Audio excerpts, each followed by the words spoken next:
Espero que sim. Sim, sim. Tá ótimo, obrigada. Bom, é um prazer estar aqui com vocês. Boa noite também ao meu grande amigo, o professor Davis, né? E aos demais presentes aqui.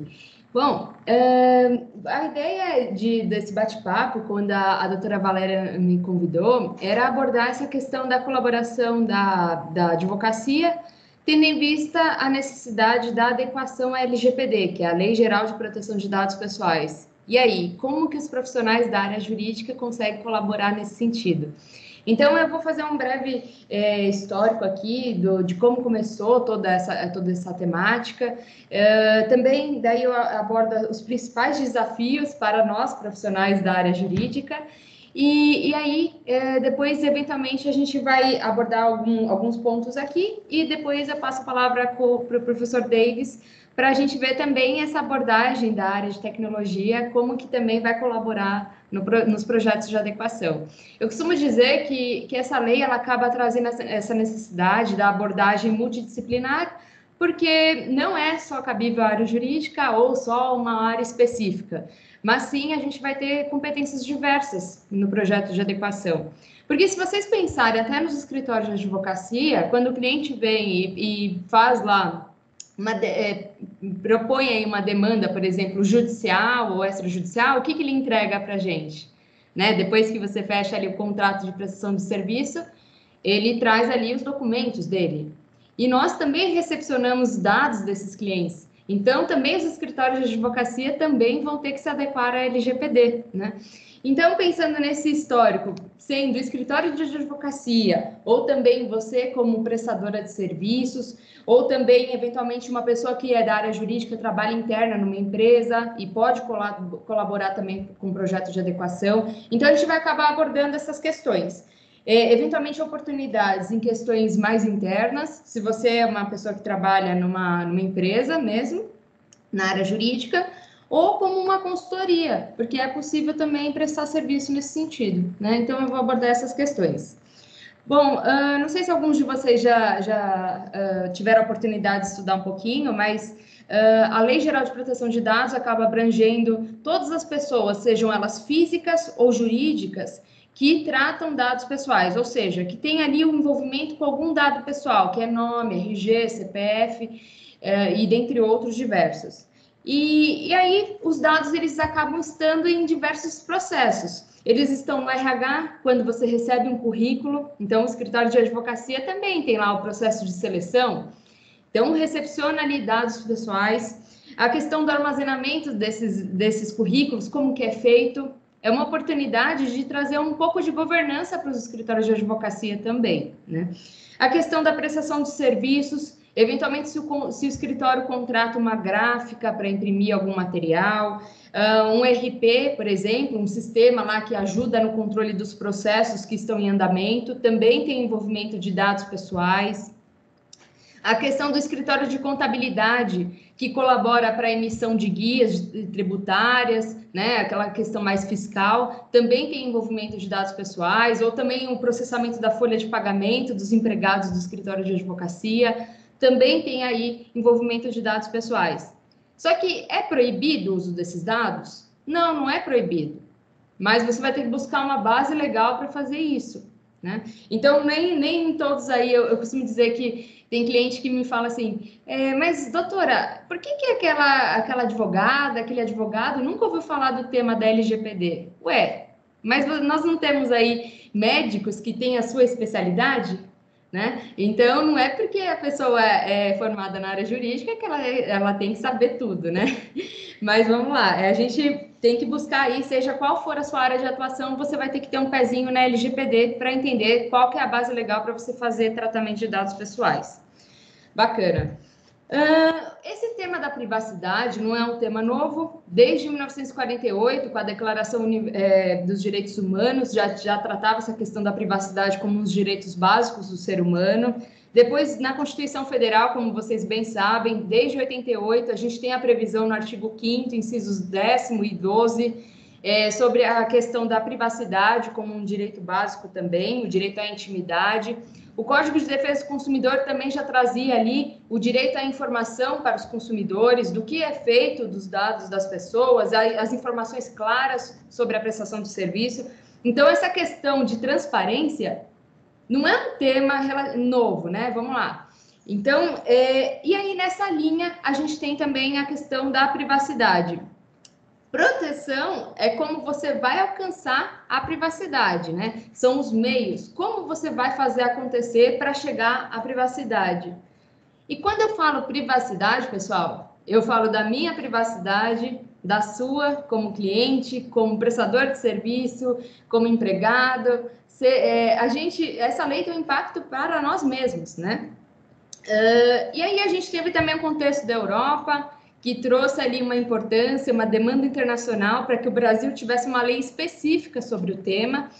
É claro que tem todo um viés aí, diversas abordagens, só que aí diante desse bate-papo nosso aqui, bem rápido, né? Eu trouxe aí os principais pontos, mas vale a pena, se você quiser investir nessa área, quiser entrar de cabeça aí, porque tem oportunidades. Se vocês fizerem uma breve pesquisa, até no LinkedIn, no vagas.com, tem diversas vagas, inclusive para profissionais da área jurídica, para atuação nessa área, né?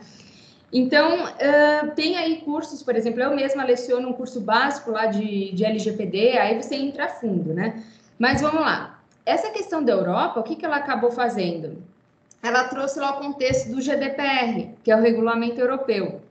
E o GDPR, ele fala o quê? Ele descreve que quem prestar serviços ou oferecer produtos para pessoas que estão na Europa vão ter que se adequar às regras de proteção de dados. Então, ele traz uma questão de obrigatoriedade. Quem quiser fazer negócios com pessoas que estão na Europa vão ter que se adequar ao tema. Então, veio uma questão de uma demanda realmente internacional para que a gente tivesse uma lei específica sobre o tema.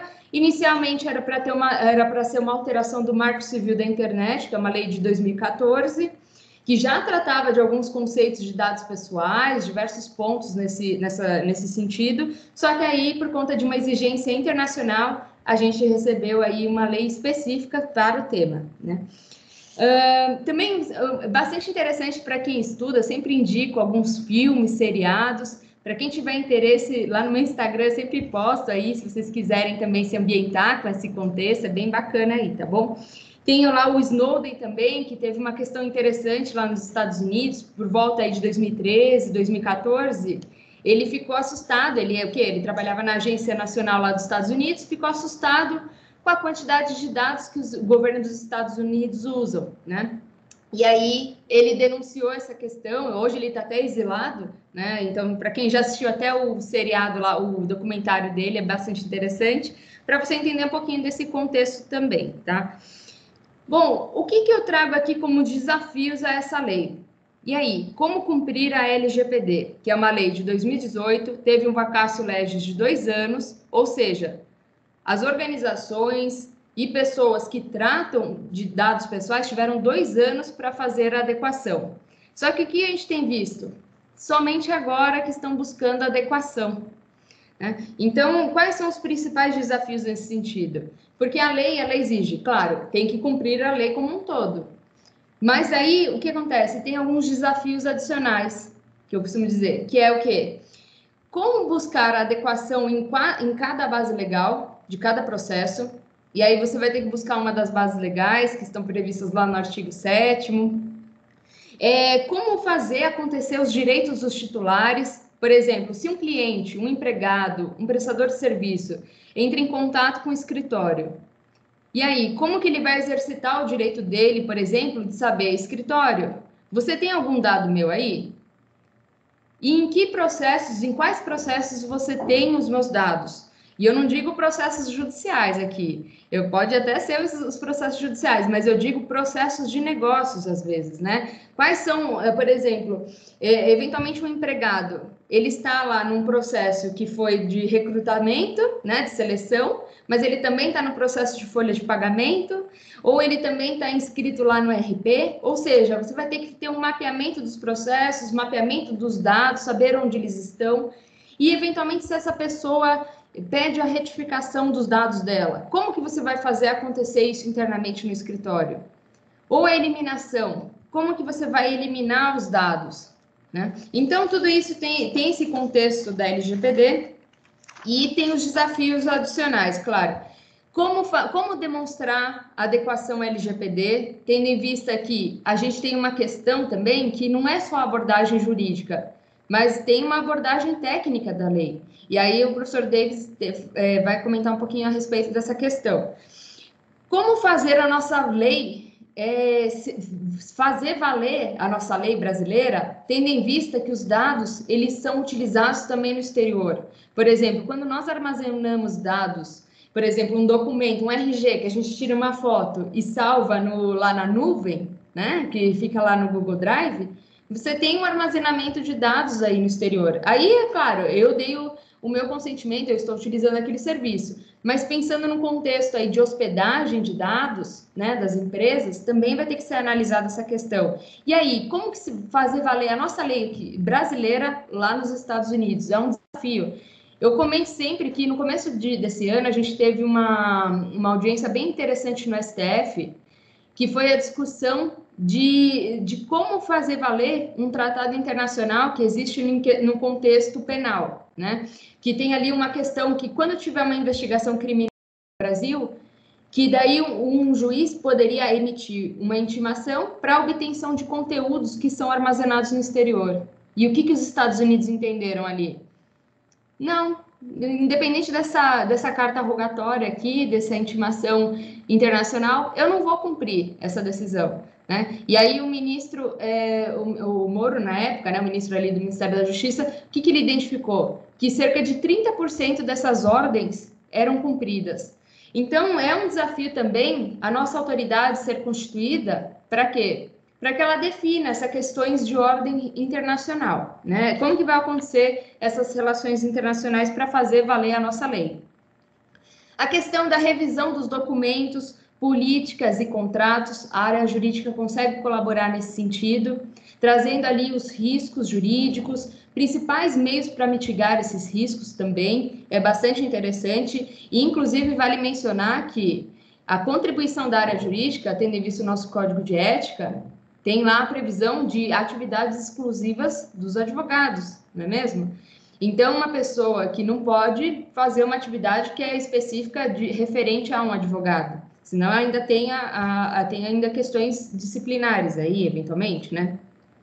A questão do treinamento das equipes, eventualmente a área jurídica consegue colaborar também nesse sentido. A questão de como fazer valer as medidas jurídicas, técnicas e organizacionais nas prestações de serviço. Isso quer dizer o quê?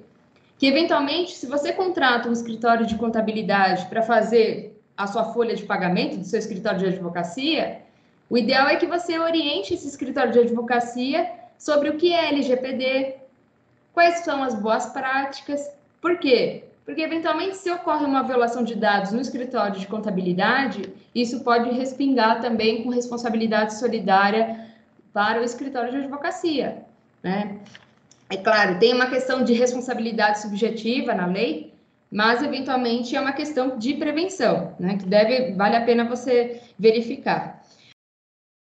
Dos serviços também, eu trago que é uma questão que sempre surge lá no comitê jurídico da NPPD, a gente tem discutido diversas questões, porque realmente a precificação é um assunto novo para quem é da área jurídica, a gente está acostumado com tabela da OAB, né? E aí o que acontece? Nem sempre os clientes querem pagar esses valores, enfim, está sendo um desafio pleitear os valores mínimos aí da OAB, então eventualmente as comissões aí da OAB conseguem colaborar nesse sentido também, nas discussões, né, de como que essa abordagem pode ocorrer de uma melhor forma, né, fica aí a minha opinião também sobre essa questão, né. A questão da parceria com a área técnica, eventualmente você contar com a área técnica como um suporte, né, como uma prestadora de serviço nos projetos de adequação que são tocados pelos escritórios de advocacia. A questão também do entendimento da lei, você vai ter que entender o quê? Como que a LGPD vai se relacionar para cada segmento de mercado, de cada cliente. Eventualmente, você está atendendo ali um cliente que é da área da saúde. Você vai ter que entender a LGPD, mas também os regulamentos daquele setor. Ah, vou atender agora um banco, uma instituição financeira, vou um escritório de cobrança, enfim. Você vai ter que entender como que as leis vão se relacionar, as leis específicas de setor, vão se relacionar com a LGPD nesse sentido, né? Então, vale a pena também olhar esse ponto. Bom, de uma maneira geral, eu trouxe esses pontos. Também eu gostaria de disponibilizar o meu Instagram, né, que eu sempre compartilho notícias, dicas de filmes nesse contexto, os cursos que eu desenvolvo. Tem um curso bastante interessante para quem, inclusive quem é da área jurídica, que nós vamos realizar agora nesse final de semana, dias 14 e 15 de novembro, que é para Data Protection Officer, que é uma certificação que é internacional. E aí vocês ouviram, né, quando a doutora Valéria explicou aí as certificações do Dr. Davis, e ele tem, a gente não está acostumada com esse viés, né, das certificações, é uma coisa nova para a gente, né? Então, para que as certificações são obrigatórias? Não, não são obrigatórias para atuação na área. Mas vale a pena, porque eventualmente você quer demonstrar conhecimento sobre aquele assunto e faz sentido, né? Você colocar na sua proposta de consultoria que você é DPO, que você tem uma certificação internacional, pode agregar nesse sentido, né? Além de, claro, ser inscrita na OAB, né? A questão também eu tenho um curso também específico de formação em segurança da informação, especialmente para o viés de profissionais da área jurídica. Então, também acompanhem lá, que é bastante interessante. E também convidar quem tiver interesse de fazer parte da nossa comissão lá do Comitê Jurídico da NPPD, que temos lá a contribuição de diversos profissionais também, nesse sentido. Aí, doutora Valéria e doutora Emiko, eu gostaria de me disponibilizar alguns minutos também, se vocês acharem interessante, para a gente debater algum assunto ou alguma pergunta que possa surgir do público, enfim. Espero ter agregado.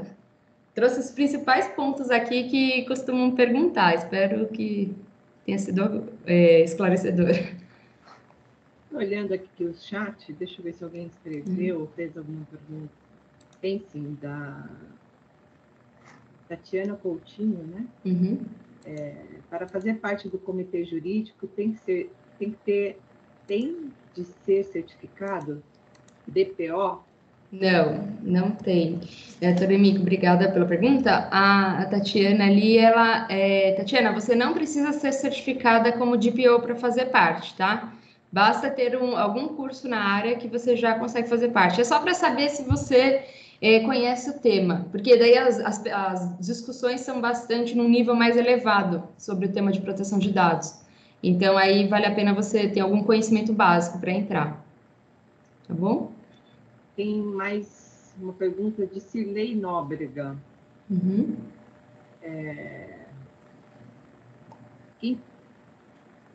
Quem poder DPO em escritório de advocacia? Desculpa, eu não entendi a pergunta.